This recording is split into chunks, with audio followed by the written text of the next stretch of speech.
xeerkaas oo kala fadhigii konton afraad ee golaha wakiilada go'aan ku qaatay goluhu in la curiyo xeerkaas waana xeerkii koowaad oo curiyaan wakiilada baarlamaankii lixaad. waxaan u mahadcelinayaa dhammaan la taliyayaasha sharci iyo howlwadeennada baarlamaanka iyo xildhibaanada guddiga howlaha guud gaadiidka iyo ganacsiga iyo dhammaan xildhibaanada Puntland iyo guddoonka baarlamaanka waqti dheer geliyey in la curiyo xeerka tayadhowrka badeecadaha Puntland oo maanta halkan goluhu ku ansixiyey. dhammaan waxaan leenahay xeerkaas wuxuu ahaa xeer muhiim u ah dalka iyo dadka muhiim u ah. waa ogtihiin dalkeenna waxa la keenayo, waa ogtihiin dadkeenni meelaha uu daadsan yahay oo caafimaad darro u daadsan yahay, waa ogtihiin cudurrada soo badanaya, dal dhan oo aan lahayn wax lagu kontaroolayo badeecihiisa wixii soo galay wixii ka dhoofayay waa fahmi karnaan waxay noqon kardho.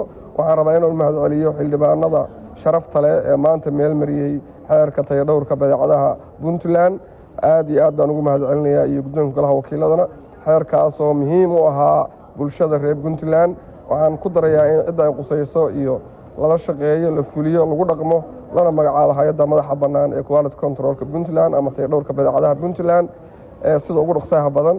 xeerka markuu faafinta rasmiga lagu soo saaro oo madaxweynuhu saxiixo, dhammaan waa u mahadcelinayaa cid kasta oo ka qayb qaadatay oo ugu horeeyaan golaha wakiilada dowladda Puntland oo curiyey xeerkan muhiimka ah ee lagu dhaqi doono badeecadaha dalka soo gelaya, ka dhoofaya iyo kuwa gudaha lagu sameeyo. aad iyo aad u mahadsantihiin.